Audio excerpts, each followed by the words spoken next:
ചങ്ങനാശ്ശേരി അതിരൂപതയിലെ വൈദികനായ ഫാദർ ജോബി മൂലയിൽ ഇപ്പോൾ നമ്മളോടൊപ്പം ചേരുന്നുണ്ട്. Good evening father.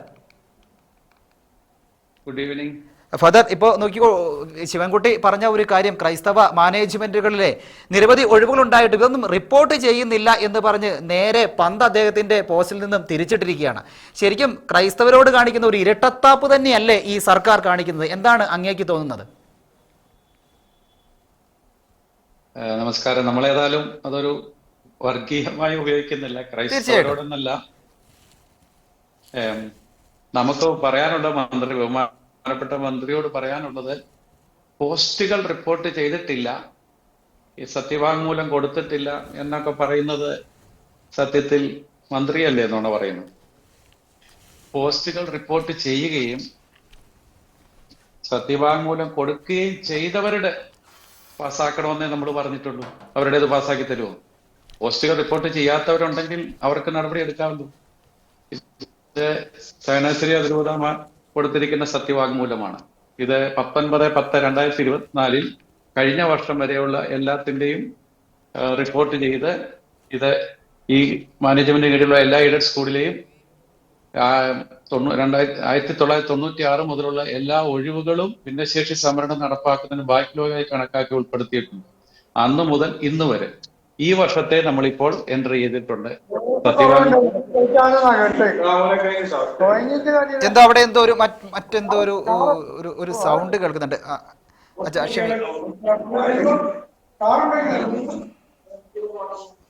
തുടർന്നോളൂ.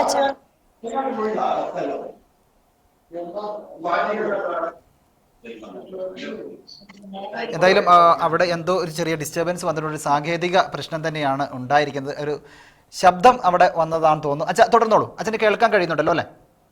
കേൾക്കാം. നമ്മൾ റിപ്പോർട്ട് ചെയ്തിട്ടുണ്ട്. നമ്മൾ റിപ്പോർട്ട് ചെയ്തവരുടെ കാര്യം പറ മന്ത്രി, ചെയ്യാത്തവരുടെ കാര്യം മന്ത്രിക്ക് പരിഹരിക്കാവുന്നതാണ്. അവരോട് ചോദിക്കുക. റിപ്പോർട്ട് ചെയ്തവർക്ക് തരണം എന്ന് മാത്രമേ നമ്മൾ പറഞ്ഞുള്ളൂ. സത്യവാങ്മൂലം കൊടുത്തവർ, സീറ്റ് ഒഴിച്ചിട്ടവർ, ഇപ്പൊ നമ്മൾ ഒഴിച്ചിട്ടിട്ടുണ്ട്, മുഴുവൻ സീറ്റ് ഒഴിച്ചിട്ടിട്ടുണ്ട്. ഈ വർഷം വരെയുള്ളത് ഒഴിച്ചിട്ടിട്ടുണ്ട്. ഇല്ല എന്ന് മന്ത്രി പറയുന്നു. അതാരാണെന്ന് നമുക്കറിയില്ല. അതാണ് ഒന്നാമത്തെ സംഗതി. 2, നിയമനങ്ങൾ മാനേജർമാർ ഫില്ല് ചെയ്യണം എന്നിന്ന് മന്ത്രി പറയുന്നു. 2022 ശേഷം എംപ്ലോയ്മെന്റ് വഴി സർക്കാരാണ് ഇത് ചെയ്യേണ്ടത്, നമ്മളല്ല. നമ്മൾ ഒഴിച്ചിടുക മാത്രമേ നമുക്ക് ചെയ്യാനുള്ളൂ. അതിന്റെ കണക്കുകളും ഉണ്ട് എൻ്റെ കയ്യിൽ. നമ്മുടെ ചങ്ങനാശ്ശേരി അതിരൂപതയിൽ പ്രൈമറി കാറ്റഗറി 1-ൽ 34 ഭിന്നശേഷിക്കാർക്ക് വേണ്ടി ഒഴിച്ചിട്ടിട്ടുണ്ട്. ഇതുവരെ ഫില്ലായത് ബാക്ക്ലോഗിൽ 7 പേര് നമ്മൾ നേരത്തെ ഫില്ല് ചെയ്തതും എംപ്ലോയ്മെന്റ് വഴി 7 പേര് ഈ കാറ്റഗറി 1 എന്ന് പറയുന്ന പ്രൈമറിയാണ്, LP UP. അങ്ങനെ 14 പേരെ ഫില്ല് ചെയ്തിട്ടുണ്ട്. അവിടെ ഉണ്ട് 20 വേക്കൻസി. കാറ്റഗറി 2 ഹൈസ്കൂളാണ്, അവിടെ വേക്കൻസി ഇല്ല. നോൺ ടീച്ചിങ് കാറ്റഗറിയിൽ 6-ൽ 5 ഫില്ല് ചെയ്തിട്ടുണ്ട്, 1 ഒഴിവുണ്ട്. പിന്നെ ഹയർ സെക്കൻഡറി സീനിയർ ആണ് 4ാമത്തെ കാറ്റഗറി, അവിടെ 4 ഒഴിവ് ഇപ്പോഴും കിടക്കുകയാണ്. ജൂനിയറിൽ 6 ഒഴിവ് ഇപ്പോഴും കിടക്കുകയാണ്. ചുരുക്കി പറഞ്ഞാൽ ആകെ 52 പോസ്റ്റ് ചങ്ങനാശ്ശേരി അതിരൂപത മാനേജ്മെന്റ് ഭിന്നശേഷിക്കാർക്ക് വേണ്ടി ഒഴിച്ചിട്ടിട്ടുണ്ട്. അതിൽ നേരത്തെ 2022 വരെ മാനേജർമാർക്ക് നിയമിക്കാവുന്ന കാലത്ത് 12 എണ്ണം നമ്മൾ നിയമിച്ചു. അതിനുശേഷമുള്ള കാലത്ത് ഈ 52-ൽ 40-ൽ 9 ശിവൻകുട്ടി സാറിന്റെ നേതൃത്വത്തിൽ, അദ്ദേഹം തൊഴിൽ മന്ത്രി കൂടിയാണ്, എംപ്ലോയ്മെന്റ് വഴിയാണ് ഫില്ല് ചെയ്യേണ്ടത്. അപ്പൊ ആകെ ഇതുവരെ നടത്തിയിരിക്കുന്ന ഭിന്നശേഷി നിയമനങ്ങൾ 21 അതിൽ എംപ്ലോയ്മെന്റ് വഴി ചെയ്യേണ്ട കാലത്ത് സർക്കാർ ചെയ്തത് 9 നിയമനങ്ങൾ മാത്രമാണ്. ഇപ്പോഴും 31 ഒഴിവുകൾ നമ്മൾ റിപ്പോർട്ട് ചെയ്തിട്ട് ഫില്ല് ചെയ്യാതെ കിടക്കുകയാണ്. അപ്പൊ ആര് റിപ്പോർട്ട് ചെയ്തില്ലെന്നാ പറയുന്നത്? നമ്മൾ റിപ്പോർട്ട് ചെയ്തു, സർക്കാരാണ് തരേണ്ടത്. ഇതാണ് കൃത്യമായ കണക്ക്. ഇതിന് ഈ നിയമം വരുന്നതിന് മുമ്പ് ചങ്ങനാശ്ശേരി മാനേജ്മെന്റ് 7 അധ്യാപകരെയും 3 അനധ്യാപകരെയും ഭിന്നശേഷി നമ്മുടേതായ രീതിയിൽ നിയമനം നടത്തിയിട്ടുണ്ട്. അത് നമ്മുടെ ഒരു കൺസേൺ കാര്യം. ഏറ്റവും പ്രധാനം, ഇതിൽ ഏറ്റവും ശ്രദ്ധിക്കേണ്ട ഒരു കാര്യം, ഹൈസ്കൂൾ കാറ്റഗറി 2-ല് 2 ഒഴിവാണ് ഭിന്നശേഷിക്കാർക്ക് വേണ്ടി നമ്മൾ കൊടുക്കേണ്ടിയിരുന്നത് നിയമപ്രകാരം. ആ 2 ഒഴിവും സർക്കാർ ഫില്ല് ചെയ്തു. അത് മാത്രം ഫില്ല് ചെയ്തു. ഫില്ല് ചെയ്തതിൽ എന്താ ചെയ്യേണ്ടത്? ഈ ഭിന്നശേഷി നിയമനം പൂർത്തിയായാൽ ബാക്കി എല്ലാ നിയമങ്ങളും അംഗീകരിക്കാന്ന് പറയുന്ന മന്ത്രി ഇതെന്തുകൊണ്ട് അംഗീകരിച്ചു തന്നില്ല? നമ്മൾ ഇത് പൂർത്തിയാക്കി, സർക്കാരും പൂർത്തിയാക്കി, നമ്മൾ മാത്രമല്ല ഒഴിച്ചിടുകയല്ല, സർക്കാരും പൂർത്തിയാക്കി. എന്നിട്ട് അംഗീകരിച്ചു തരാൻ നമ്മൾ കത്തെഴുതിയിട്ട് അവിടെ റിജക്റ്റഡാ. അത് മാത്രമല്ല, ഇത് ഈ 28/9 വന്ന, കഴിഞ്ഞ മാസം വന്ന ഒരു ഇതാണ്. ഒരു അബദ്ധത്തിൽ ഇത് സ്കെയിൽ ഓഫ് പേയിൽ ഈ ഹൈസ്കൂൾ നിയമനം ഒരെണ്ണം അംഗീകരിച്ചത് അത് പിൻവലിച്ചിട്ട് അത് തെറ്റായി വന്നാന്നും പറഞ്ഞ് ഡെയിലി വേജിലാക്കി. ഇത് ഹൈസ്കൂളിലെ എല്ലാ നിയമനങ്ങളും 50-ലധികം നിയമനങ്ങൾ ഉറപ്പായിട്ടുമുണ്ട്. കാരണം നമ്മുടെ നിയമനം പൂർത്തിയായി. ഒഴിച്ചിട്ടതിൽ സർക്കാർ തന്നു, അത് ഫില്ല് ചെയ്തിരിക്കുക. ഫില്ല് ചെയ്തെല്ലാം നിയമനം പൂർത്തിയാക്കാമെന്ന് മന്ത്രി പറയുമ്പോൾ അപ്പോൾ മന്ത്രിയല്ലേ കള്ളം പറയുന്നത്, ചെയ്തില്ല എന്നുള്ളത്. അപ്പൊ അതുകൊണ്ട് സത്യവാങ്മൂലം നൽകിയിട്ടില്ല, ഒഴിച്ചിട്ടില്ല എന്നൊക്കെ ഏത് മാനേജ്മെന്റിനെ പറ്റിയാണ് പറയുന്നതെന്ന് ബഹുമാനപ്പെട്ട മന്ത്രി പറയണം. ഓക്കെ, മറ്റൊരു കാര്യം ചോദിക്കാനുള്ളത്, ഇതിനകത്ത് രാഷ്ട്രീയം കലർത്തുകയാണ്. അതുകൊണ്ട് തന്നെ ഇങ്ങനെയുള്ള മാനേജ്മെന്റുകൾക്കൊന്നും മുന്നിൽ മുട്ടുമടക്കില്ല എന്നും കൂടി മന്ത്രി കൂട്ടിച്ചേർക്കുകയുണ്ടായി. ശരിക്കും പറയുകയാണെങ്കിൽ ഇത് മറ്റൊരു ശ്രദ്ധ തിരിച്ചുവിടാനുള്ള അദ്ദേഹത്തിന്റെ ഒരു ആരോപണം മാത്രമായി നമുക്ക് കരുതാവുന്നതല്ലേ? നമ്മുടെ ക്രിസ്റ്റൽ ക്ലിയർ ആയിട്ട് ഇതിന് മറുപടികൾ ഉള്ളപ്പോൾ ഇത് രാഷ്ട്രീയ പ്രേരിതമാണെന്ന് പറയുന്നത് രാഷ്ട്രീയ പ്രേരിതമാക്കാൻ ആഗ്രഹിക്കുന്നവരുടെ അജണ്ടയാണ്. ബഹുമാനപ്പെട്ട സ്പീക്കർ പോലും പറഞ്ഞു മെത്രാന്മാരെ പറ്റി പറയണ്ട, മെത്രാന്മാരുടെ കാര്യം പറയണ്ട. അപ്പോൾ നമുക്ക് ന്യായമായ നമ്മുടെ അവകാശം നമ്മളെല്ലാം വളരെ കൃത്യമായിട്ട് ചെയ്തിട്ട്, ഇത് ഭരിക്കുന്ന പാർട്ടി അല്ലെ, ഭരിക്കുന്ന സർക്കാരല്ലേ നമുക്ക് ഇത് അനുവദിച്ചു തരേണ്ടത്. അവരത് തരാതിരിക്കുമ്പോൾ പറയുക എന്നതും നിലവിളിക്കുക എന്നതും കരയുക എന്നതും ആവശ്യം വന്നാൽ സമരം ചെയ്യുക എന്നതും നമ്മുടെ അവകാശമാണ്. അവരതിൽ വേദനിച്ചിട്ട് കാര്യമില്ല. ഇത് ഇപ്പോൾ ഭരിക്കുന്ന സർക്കാർ നമുക്ക് എതിരാണെന്ന് ഈ വിഷയത്തിൽ നമ്മൾ പറയുക തന്നെ ചെയ്യും. അത് രാഷ്ട്രീയ പ്രേരിതമാണെന്ന് അവരാ വിളിക്കുന്നത്. രാഷ്ട്രീയ പ്രേരിതമല്ല, നമ്മുടെ അവകാശത്തിന് വേണ്ടിയുള്ള പോരാട്ടമാണ്. സമരങ്ങളിലൂടെ വളർന്നു വന്ന CPM അത് പറയരുത്. നമ്മൾ അവകാശങ്ങൾക്ക് വേണ്ടി പോരാടുമ്പോൾ ഇത് രാഷ്ട്രീയ പ്രേരിതമാണ്.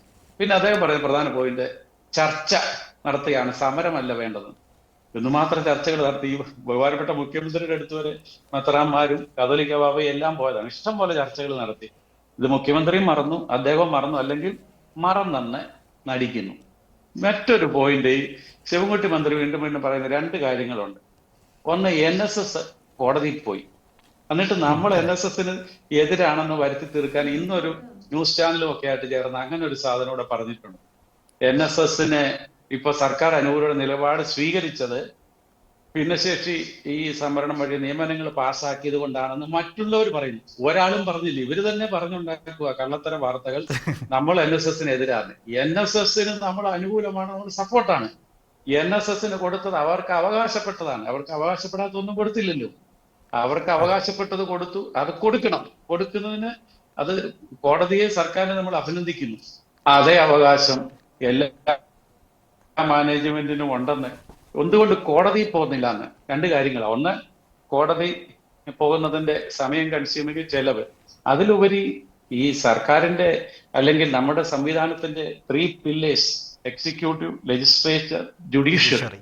നമ്മള് ഈ ലെജിസ്ലേറ്റീവ് സംവിധാനത്തെയും എക്സിക്യൂട്ടീവിനെയും വിശ്വസിക്കുന്നു. മന്ത്രി പറയുന്നത് ജുഡീഷ്യറി മാത്രം വിശ്വസിച്ചാൽ മതിയെന്ന്. അത് ആർക്കാ കുറച്ചില്? ഈ ഭരിക്കുന്നവർക്കല്ലേ കുറച്ചില്. അതെ, ശരിക്കും പറയുകയാണെങ്കിൽ മന്ത്രി തന്നെ പറഞ്ഞ് വെട്ടിൽ വീണിരിക്കുന്ന ഒരു അവസ്ഥയാണ് ഇപ്പോൾ ഉണ്ടായിരിക്കുന്നത്. കാരണം NSSന് നമ്മൾ എതിരാക്കുക എന്നൊരു ഒരു ഭാഗം കൂടി അതിനുണ്ടായിരുന്നു. പക്ഷേ ഇപ്പോൾ അച്ഛൻ പറയുകയുണ്ടായി, NSS നമ്മൾ ഒരിക്കലും എതിരല്ല.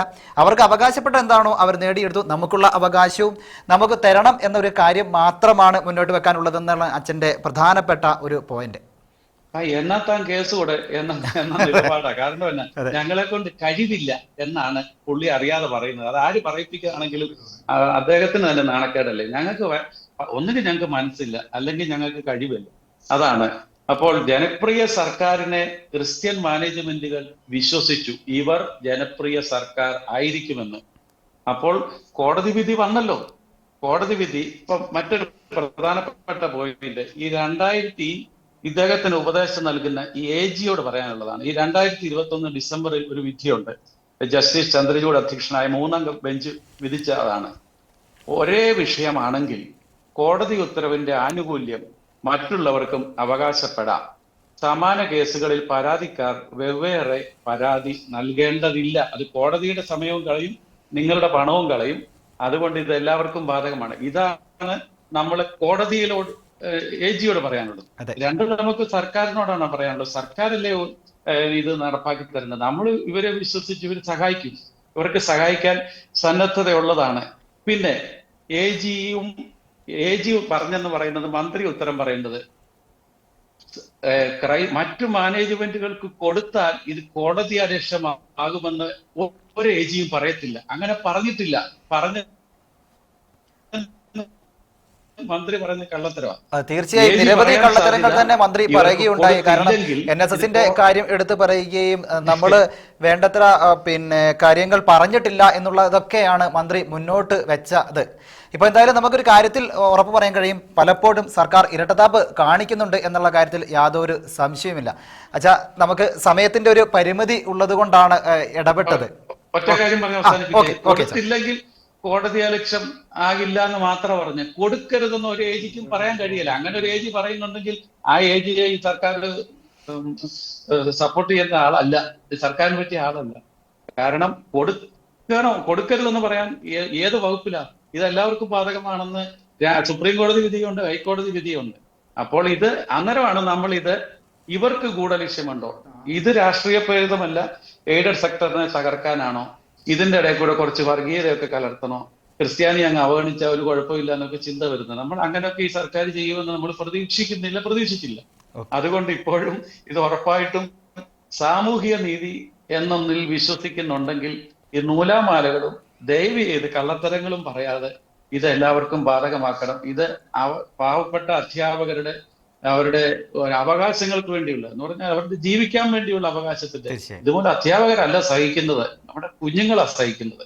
കുഞ്ഞുങ്ങൾ ഈ വിദ്യാഭ്യാസം, ഇവർക്ക് ബിരിയാണിയും പാലും മുട്ടയും കൊടുത്താൽ പോരെ, വിദ്യ കൊടുക്കണ്ടേ? വിദ്യ കൊടുക്കേണ്ട അഭ്യാസം. ഇപ്പൊ ഈ 10-30 പോസ്റ്റിൽ ഇപ്പോഴും ആരെ വെച്ചില്ല. നമ്മളും ആരെയും വെക്കാതിരുന്ന ആര് പഠിപ്പിക്കും? ഇതൊന്നും ഇവർക്ക് കൺസേൺ അല്ലേ? നമ്മുടെ കുഞ്ഞുങ്ങളെ പഠിപ്പിക്കേണ്ടത്. അതെ, വിദ്യ കൊടുക്കാതെ അഭ്യാസം കാണിച്ചുകൊണ്ട് പ്രത്യേകിച്ച് കാര്യമൊന്നുമില്ല എന്നുള്ളതാണ്.